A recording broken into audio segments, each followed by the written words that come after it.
자, 여러분 안녕하세요. 자, 여러분 우리 챕터 1장 그 국가경제란 무엇인가 거시경제 관련된 인트로를 할게요. 자, 교재 10페이지 보시면 국가경제 생산, 소득, 지출과 관련된 순환 과정에 대해서 봅시다. 이쪽에서 보시죠. 자, 우리 두 번째는 거시경제가 국가경제에 대해서 다룬다고 그랬죠. 그래서 국가경제 관련한 거기 보시면 생산, 이게 이제 다 똑같게 됩니다. 그래서 생산된 거 가지고 요소 소득을 얻게 되고요. 자, 그러면 이게 지출 이렇게 됩니다. 지출하게 되면 누군가에게 또 생산으로 그게 되는 것이죠. 그래서 이렇게 계속 순환되는 거에 대해서 우리 살펴보려고 합니다. 아시겠죠? 자, 우선 거기 보시면요, 첫 번째 줄에 우리 경제에서는 재화나 서비스가 계속 생산되고요, 생산된 것은 인적, 물적 생산 요소를 가지고 물건을 만들게 됩니다. 자, 그래서 노동과 자본의 생산 요소가 결합돼서 아웃풋을 만들게 되고, 그 생산된 걸 가지고 우리가 생산에 따른 대가를 받아요. 그게 요소 소득이죠. 그걸 가지고 우리가 소득이 생기니까 소비를 하거나 아니면 또 투자를 하게 되는 것을 알 수가 있게 됩니다. 자, 우선 첫 번째 용어 정리를 다시 한번 하시면, 생산물이라는 거, 이게 이제 아웃풋과 관련된 것이죠. 사람이 살아가는데 필요한 의식주와 더불어서 정신적, 문화적 욕구를 충족시키기 위해서, 그러니까 이 생산물을 가지고 우리가 뭐라고요? 어떤 욕구를 충족하는 거야. 욕구를 충족하는 걸 미시에서는 효용을 누린다 이렇게 얘기하는 거죠. 효용을 달성한다 라고 보시면 되겠습니다. 효용을 달성하기 위해서 생산되는 재화나 서비스를 말해요. 그래서 재화와 서비스를 우리가 생산물이다 이렇게 보시면 되겠습니다. 자, 이때 재화라는 것은요, 구주 해가지고 좋은 것들 이렇게 표현을 하는 거잖아요. 그래서 거기 보시면 쌀과 옷, 자동차, 건물처럼 물질적인 형태를 보여요. 이게 눈에 보이는 겁니다. 그래서 약간 물질적인 형태를 보이게 되는 것을 재화 이렇게 얘기를 하고요.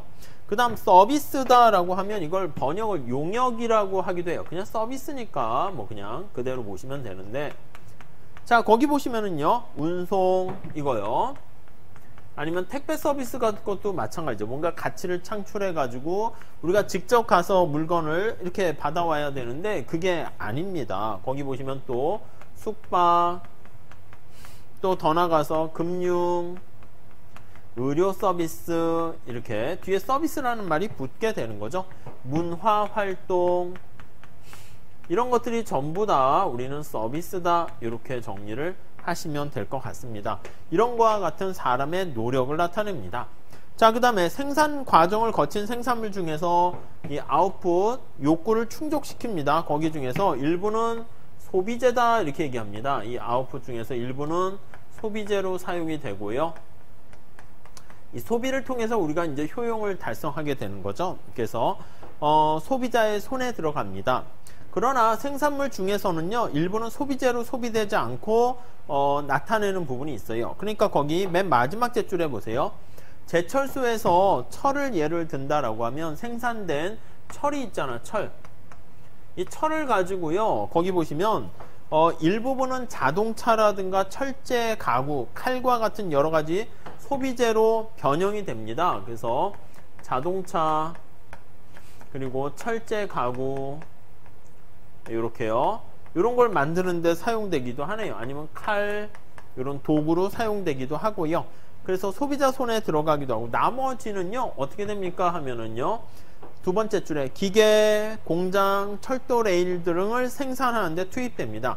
그래서 이렇게 다른 상품이나 서비스를 생산하는데 사용되는 그러한 재화를 우리가 소비재가 아니라 자본재라고 얘기합니다. 자, 뭔가 만들기 위한 인풋으로 이제 요소로 작용되는 거예요.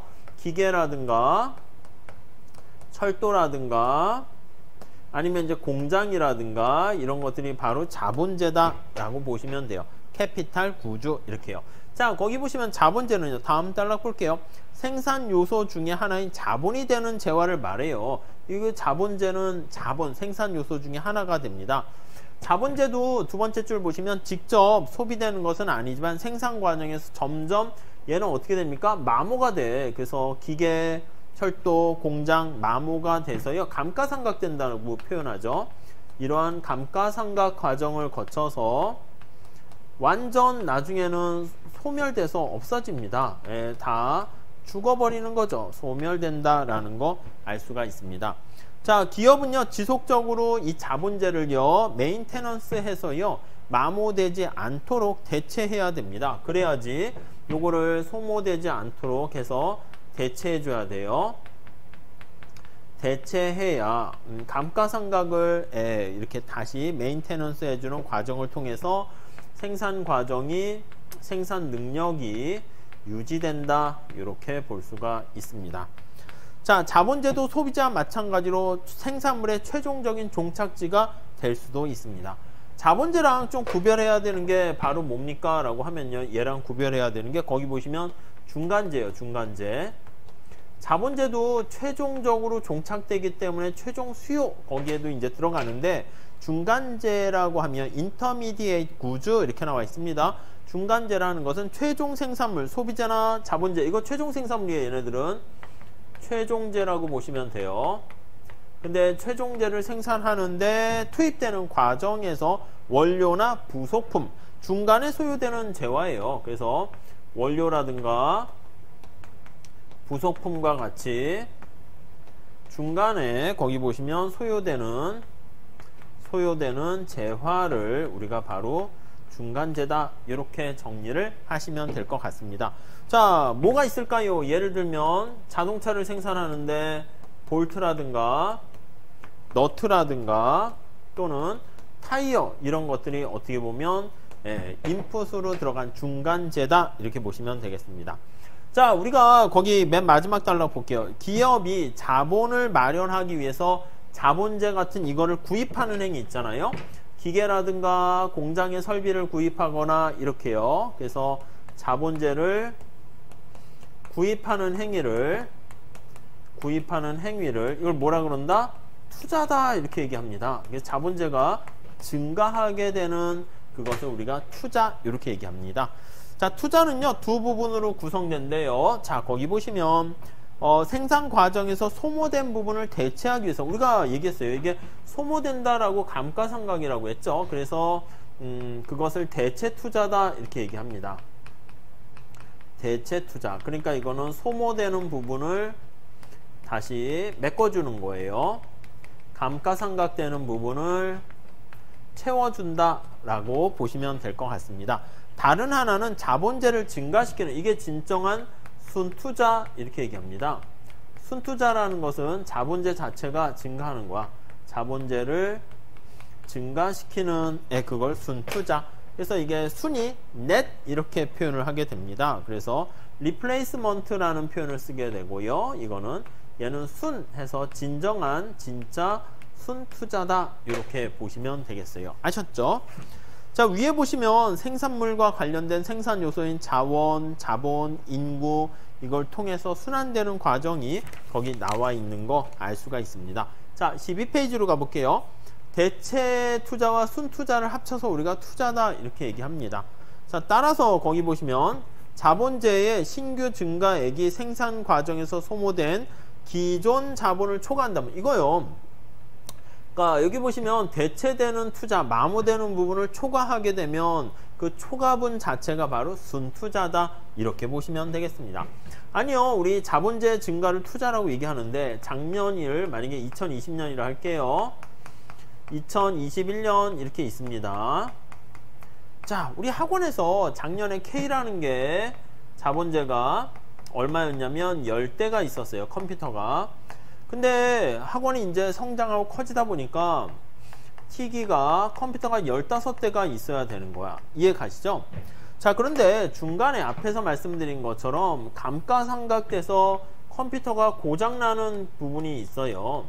고장난 부분을 다시 대체하게 되는 것을 대체 투자다, 이렇게 얘기하는 거죠. 그게 마이너스 무수한 세대가 대체 투자가 됐다 합시다. 그래서 이거를 다시 메인테넌스 해가지고 유지보수해서 플러스 3만큼 이렇게 증가시키게 돼야지 이전하고 똑같이 유지를 하는 거예요. 이거를 대체 투자라고 하고요. 그럼에도 불구하고 이제 10대를 계속 유지한 거야. 추가적으로 5대가 순수하게 더 증가했습니다. 이거를 우리가 순투자다 이렇게 보시면 되겠어요. 그러니까 실제로 증가한 거는 뭡니까? 그렇죠. 이게 대체 투자고요.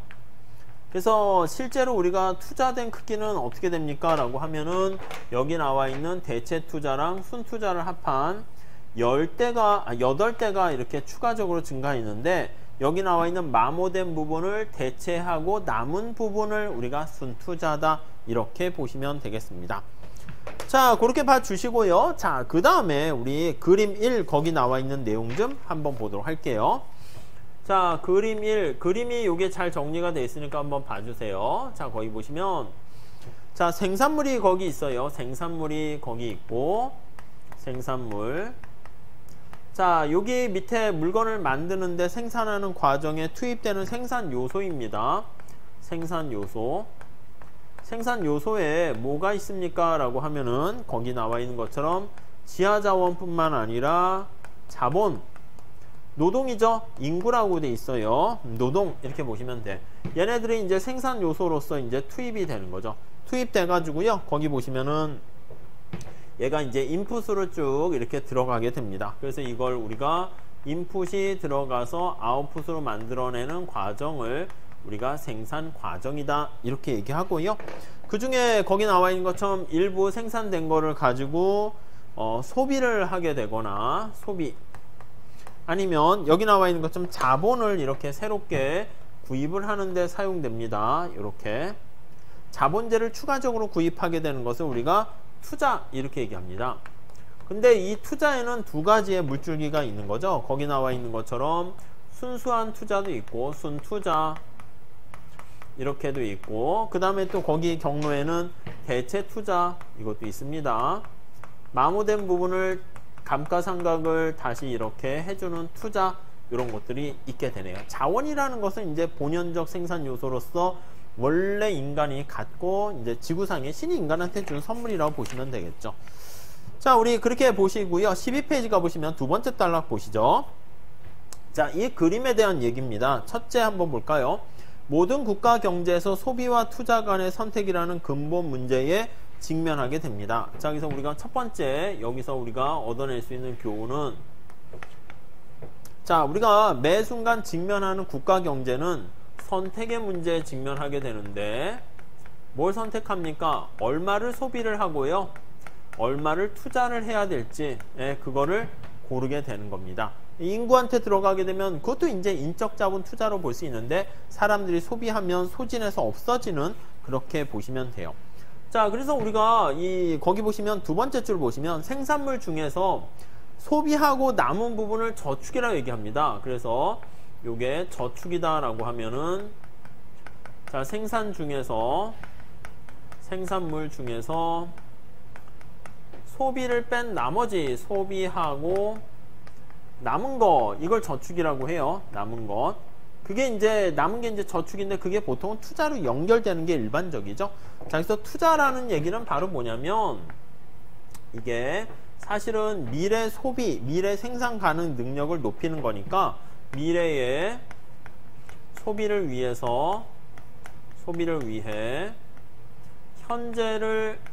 현재 소비를 희생하는 겁니다.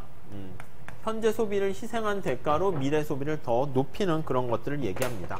다음 두 번째 한번 보시죠. 자, 국가경제 운행은 스스로 다시 채워지고 스스로 키워나가는, 앞에서 본 것처럼 순환되는, 빙글빙글 도는 거네요. 성격을 지닌다 라고 보시면 되겠습니다. 자, 그래서 인간은 소비를 통해서 스스로를 유지 발전시키는 필요한 요건을 충족시키고 다음 생산 과정에 필요한 에너지를 충전하고요.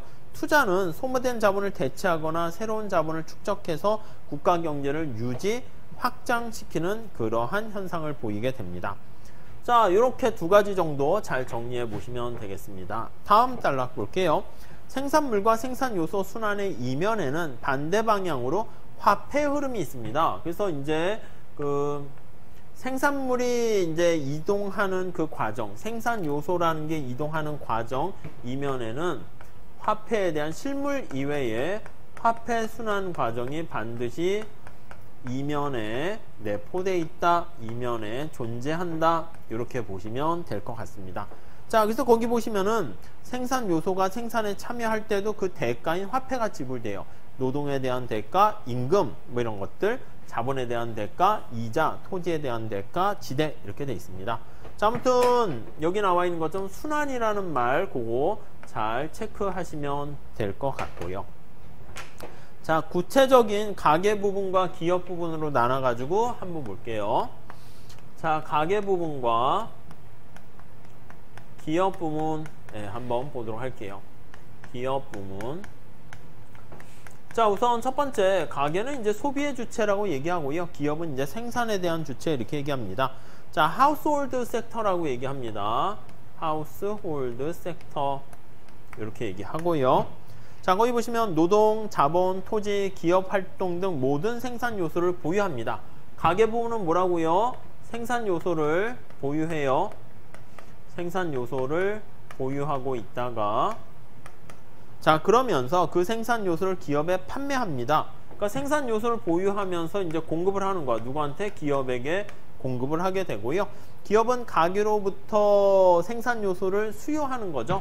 그래서 생산 요소를 기업에게 이렇게 제공해요. 그러면 기업 부분은 어떻게 됩니까 하면 생산 요소에 대한 수요가 된다, 수요자가 된다라는 거 알 수가 있습니다. 네, 이렇게 돼 있어요. 자, 그리고 다음에 거기 보시면 기업 부분 나와 있습니다. 기업 부분은 생산 요소를 기업 부분에 판매해서 얻은 소득으로 대가를 받게 된다고 그랬죠. 생산 요소를 판매하면 요소 소득을 얻게 됩니다. 요소 소득을 얻게 돼요. 이게 이제 임금이라든가 이자라든가 아니면 지대라든가 아니면 경영에 대한 대가인 이윤을 획득하게 됩니다. 요소 소득을 획득하게 되고 자, 이게 바로 이제 구매력이 되는 거죠. 그래서 이제 아웃풋을 구입하는 힘이 생깁니다. 자, 그러면요, 맨 마지막 단락에 재화나 서비스가 거래되는 곳을 생산물 시장, 생산 요소가 거래되는 것을 생산 요소 시장 이렇게 됩니다. 자, 우리 거기 재미난 그림이 있는데 한번 자 체크해서 볼게요. 자, 이거 그림인데요. 가게가 있어요. 가게 이렇게 있습니다. 이 이면에는 이제 기업이 이렇게 있고요. 한번 눈여겨서 한 번 정도는 봐주실 필요가 있어요. 우선 생산물 시장이 있습니다. Q가 거래되는 시장이라고 해볼게요. 자, 그러면 이제 생산물 시장에서 이제 기업이 거기 나와 있는 것처럼 생산물을 이제 기업 자본재 같은 게 이쪽으로 가긴 하는데요. 기업에게 거기 보시면 생산물 이렇게 있죠. 생산물 이게 자본재야. 여기서는 자본재. 자, 그리고요 기업은 거기 점점점에서 이게 투자가 되는 거예요. 투자, 인베스트먼트 이렇게 되고요. 그 다음에 이게 이제 총 지출 이렇게 되는 거죠. 그래서 총 지출 우리 뒤에 나중에 균형미 소득 할 때 쓸 겁니다. 익스펜디처 해서요 소비와 투자 이렇게 얘기를 하게 될 겁니다. 자, 그럼 이제 가게는 여기 생산물 시장에서 소비를 하는 거죠. 소비를 컨섬션 해서 C라고 쓴 거예요. 자, 그렇게 되면 어떻게 됩니까? 기업이 생산물을 집어넣어 가지고 인풋으로 만들어서 자본재를 투입해서 뭔가를 만들어서 소비자한테 생산물을 제공합니다. 그래서 생산물을 제공하는데 이때는 뭐다? 이게 소비재가 되는 것이죠. 소비재. 이게 생산물 시장이 되는 거예요. 자, 그리고 생산 요소 시장이라 할게요. 우리 노동 시장이라 합시다. 노동이나 자본이 거래되는 시장을 얘기합니다. 자, 가게가 기업에게 뭐를 제공한다고요? 맞아요. 노동, 자본, 그 다음에 토지, 그 다음에 경영 이런 것들을 제공해요. 제공하게 되면 그 다음에 이제 뭘 받겠습니까? 요소 소득을 받게 되는 거야. 그래서 이제 쭉 해서 받게 되는 게 요소 소득. 거기는 이제 국민소득이라고 돼 있어요. 요소 소득. 이걸 받게 돼요. 우리 Y라고 쓸 겁니다. 자, 그러면 생산 요소 시장에 노동과 자본과 토지와 경영을 제공하게 되면 이게 어떻게 된다? 기업으로 가는 거야. 기업으로 이렇게 가게 돼요. 그래서 이거는 저기 나와 있는 생산 요소에 대한 수요자가 이제 바로 기업이 되는 거죠. 요거는 요소에 대한 공급자예요. 요소에 대한 공급자가 바로 우리 가게가 된다. 이렇게 보시면 되겠습니다. 이거 L과 K와 토지와 경영이 기업으로 가는 거 따로 표시 안 해도 되겠죠. 자, 그러면 앞에서 말씀드린 것처럼 대가인 요소소득이 이쪽으로 가요. 네, 뭐가 있다고요? 임금, 노동에 대한 대가, 이자, 그 다음에 지대, 그 다음 이윤, 이런 것들이 이렇게 생산 요소 시장을 통해서 가게한테 가게 됩니다. 자, 그러면요, 가게는 요소 소득을 얻게 되는데 요소 소득 중에서 일부는 어떻게 된다? 소비를 해요. 여기 나와 있는 것처럼 소비로 가요.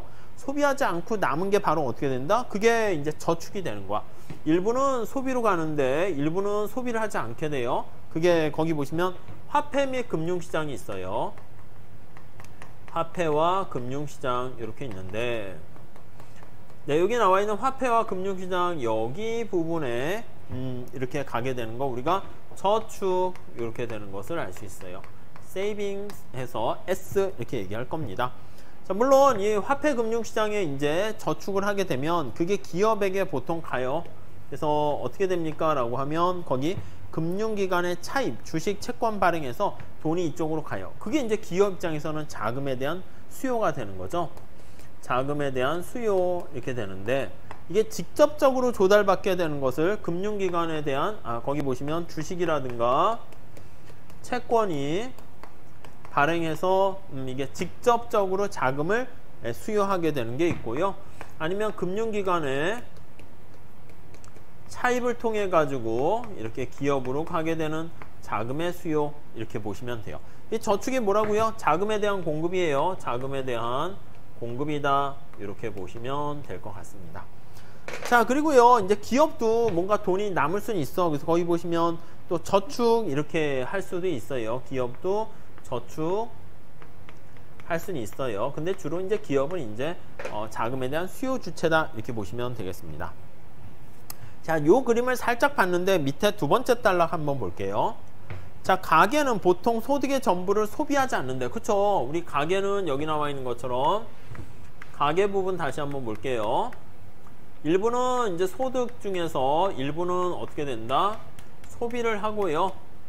나머지 일부는 저축을 해요.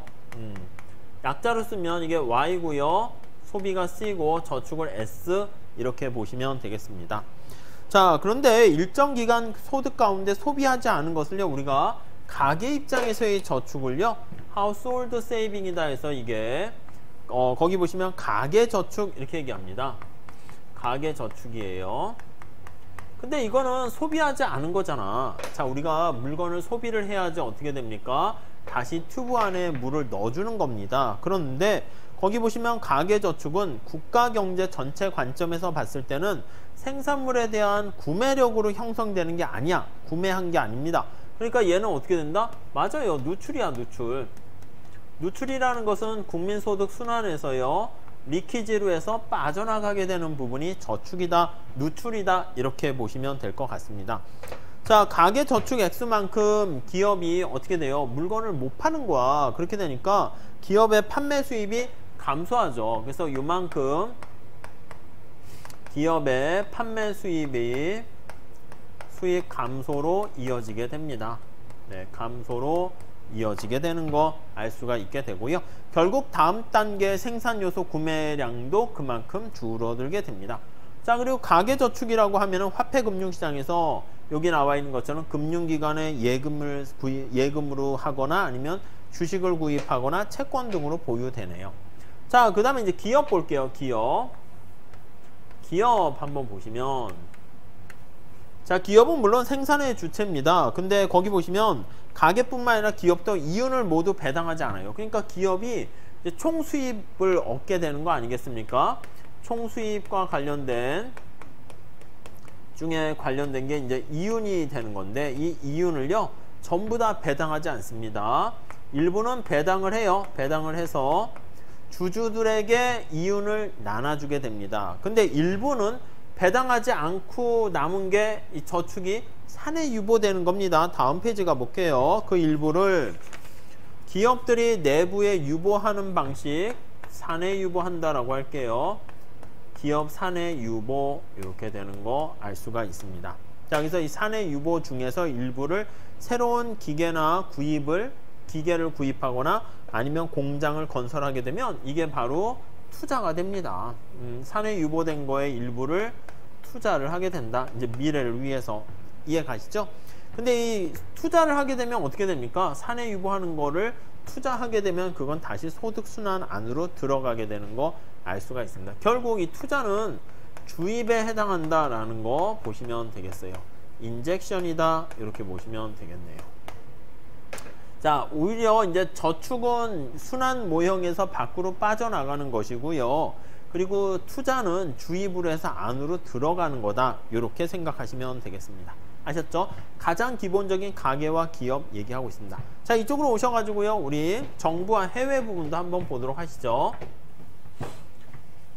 자, 국민소득과 관련된 전체적인 순환 메커니즘에 대해서 우리가 보고 있어요. 그래서 두 번째, 자, 정부와 해외 부분 볼게요. 부문과 해외 부문 이렇게 있습니다. 해외 부문. 네, 우선 첫 번째 줄을 볼까요?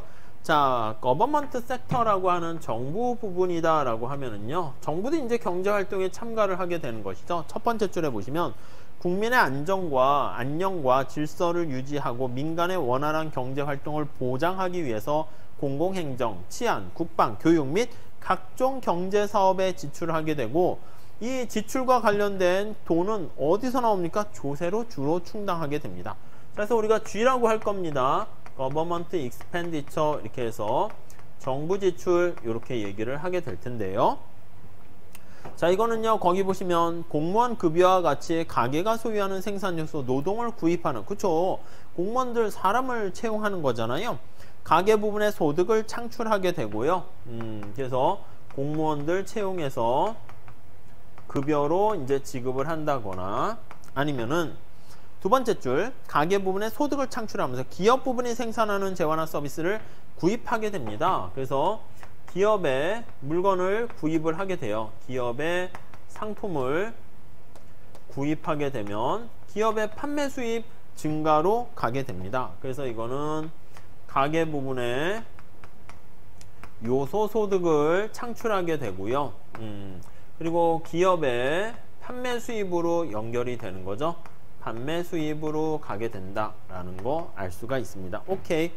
자, 따라서 정부의 지출의 자금 원천이 뭐든 간에 이게 가계 요소소득 임금으로 가거나 판매 수입으로 가게 되는 것이기 때문에 정부 지출은 뭐다? 맞아요. 주입이다라는 거에 초점을 맞추시면 되겠습니다. 자, 다음에 정부 지출 말고요. 텍스요. 조세 이렇게 한번 볼게요. 조세는요, 거기 보시면 대상 목적에 따라 여러 가지가 있는데, 가계를 대상으로 세금을 때리게 되면 근로소득세 해가지고 가계 입장에서는 어떻게 돼요? 자기가 쓸 수 있는 가처분 소득이 줄어드는 거 아니겠습니까? 그래서 이제 근로소득세 하게 되면 가계에서의 어떤 소득이 감소하게 돼요. 저축액만큼 저축을 감소시키지 않는 한 소비는 감소합니다. 그래서 가계 부분에 소비를 위축시켜요. 감소시킨다. 이렇게 보시면 되겠고요. 자, 그러니까 이거는 바로 뭐예요? 맞아요. 기업에 이제 세금을 때리는 것도 한번 생각해 볼게요.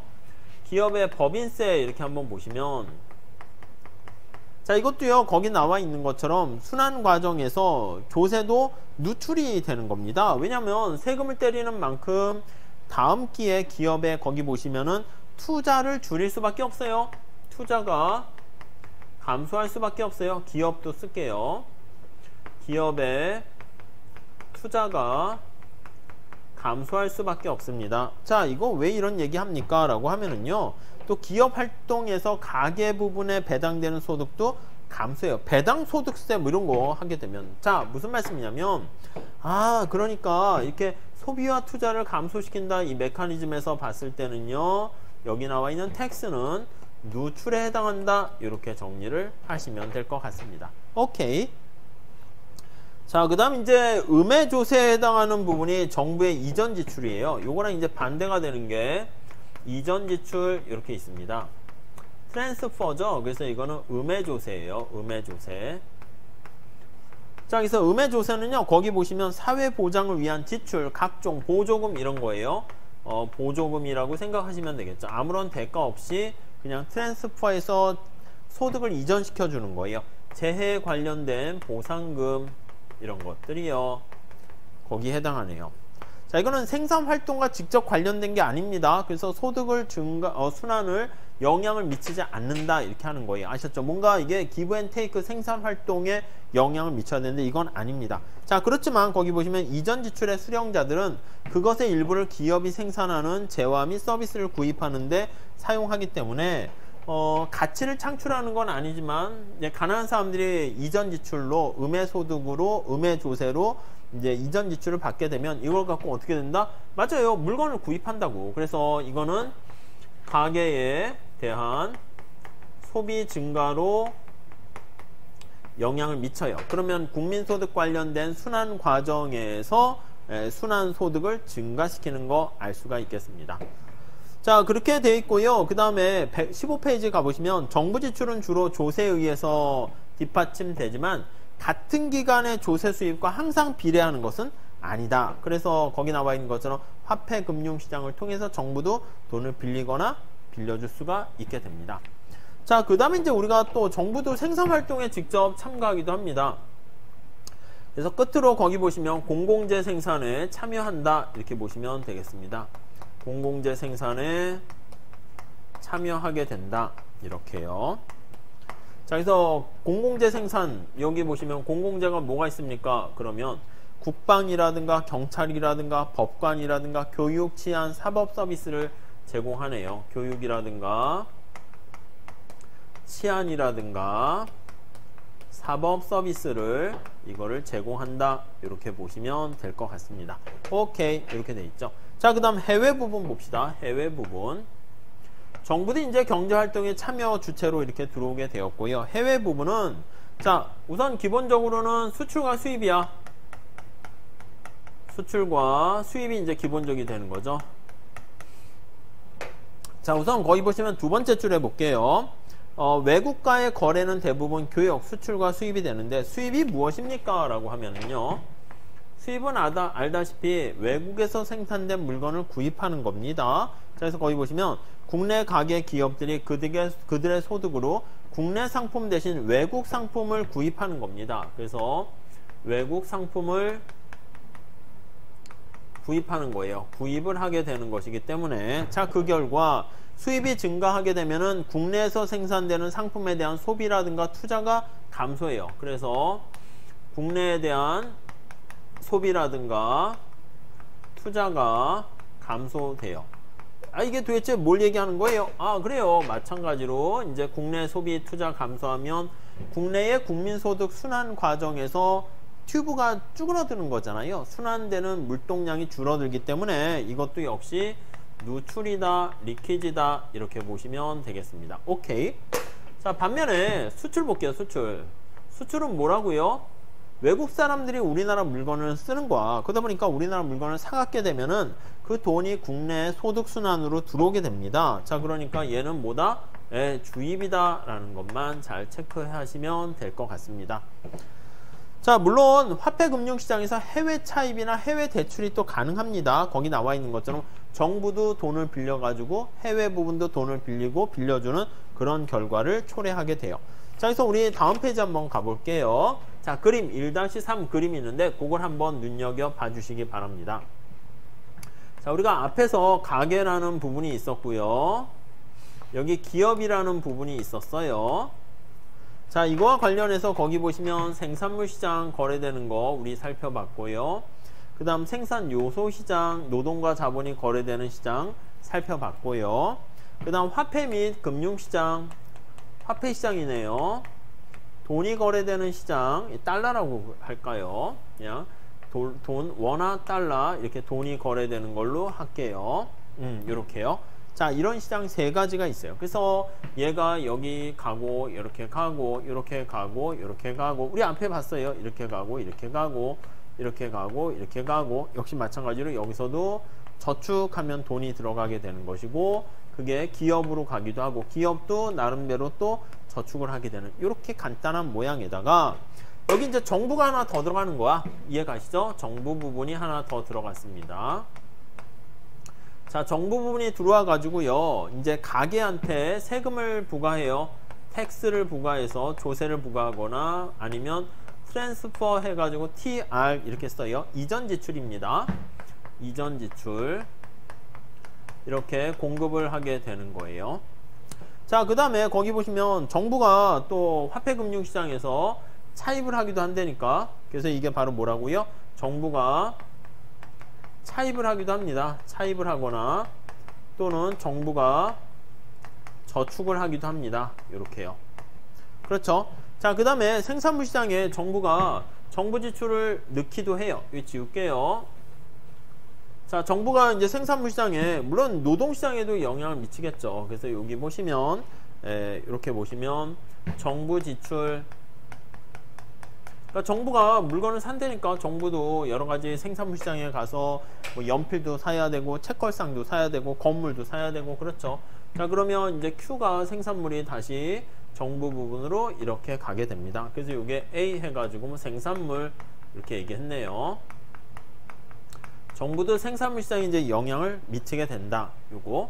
여기도 이제 A, 가게도 생산물 시장에 영향을 미치고요. 그 A 잘 보세요. A. 자, 그 다음에 기업도 생산물 시장에서 A 이렇게 영향을 미치는 거 알 수가 있습니다. 자, 그 다음에 이제 우리가 이제 보려고 하는 건 여기 해외 부분이 추가적으로 더 들어왔다니까요. 해외 부분이 이제 들어와 가지고요. 생산물 시장의 해외 부분이 어떻게 돼요? 수출과 수입으로 영향을 미쳐요. 이렇게 해서 영향을 미쳐요. 그래서 수출과 수입 이렇게 영향을 미치는 거 알 수가 있고요. 자, 그러면 이제 생산물 시장에서도 역시 마찬가지로 총 지출 해가지고 이제 물건이 들어오기도 하면서 총 지출과 관련된 게 이렇게 또 돈이 나가고 들어오고 하게 되는 거 알 수가 있습니다.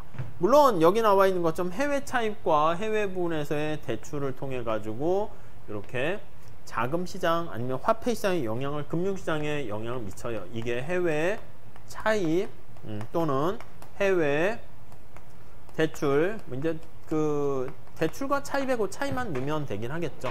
이렇게 돼 있는 거 알 수가 있어요. 그래서 우리가 아까 본 그래프에서는 가계와 기업에 대해서 생산물, 생산요소, 화폐금융시장 봤으면 지금은 정부와 해외 부분이 더 들어갔다 이렇게 보시면 될 것 같습니다. 앞으로 다시 한번 가볼게요. 자, 해외 부분이 들어간 이게 그래프가 너무 복잡해요. 우리 간단하게 한번 정리를 해보면 저는 이렇게 튜브 모양으로 그림을 그리는데 여러분 튜브 안에 물이 흘러간다 합시다.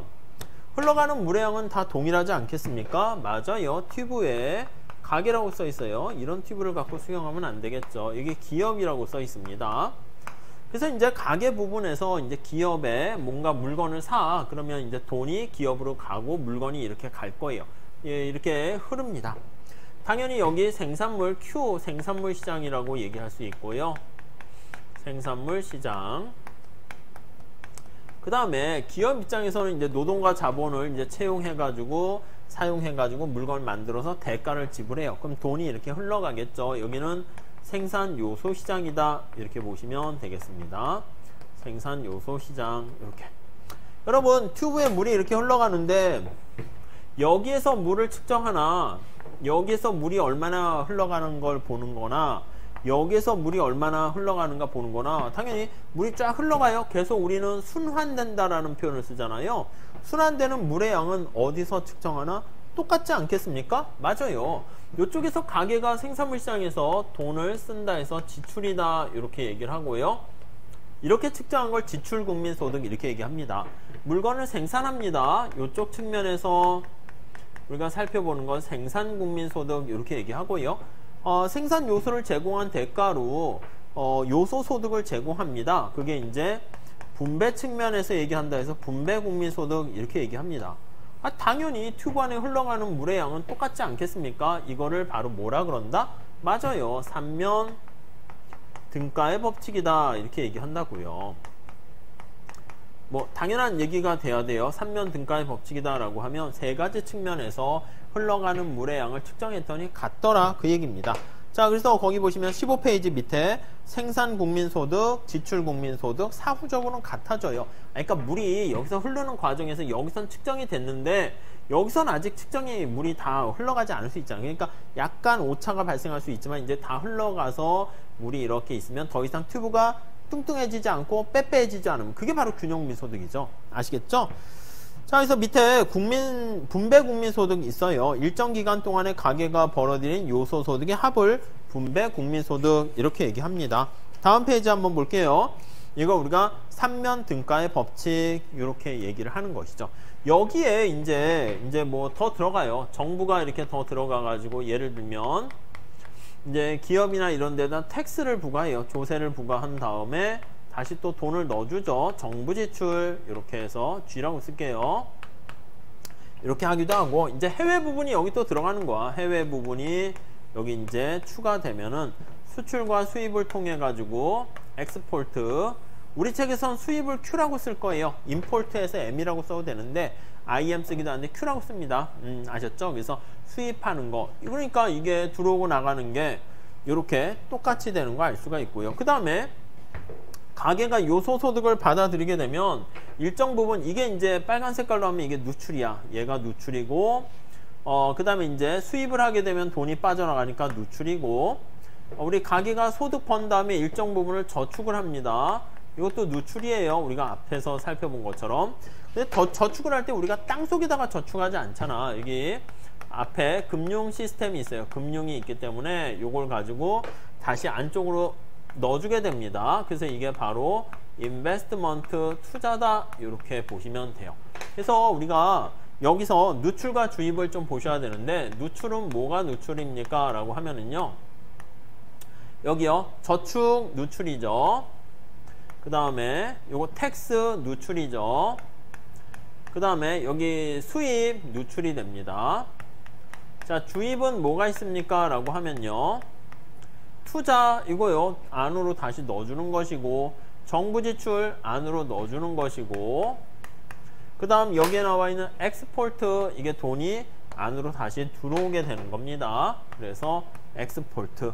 그래서 여기 나와 있는 누출과 주입이 같아지게 되면 이 튜브 안에 흘러가는 물의 양도 같게 되는 걸 알 수 있어요. 그래서 우리가 얘기할 때 뭐냐면, 밑에 2-3의 균형민 소득이 어떻게 결정되니? 라고 할 때 지금 살펴본 것처럼 총수요, 총공급 이렇게도 볼 수 있는데, 여기 나와 있는 누출과 주입 이렇게도 볼 수가 있어요. 아셨죠?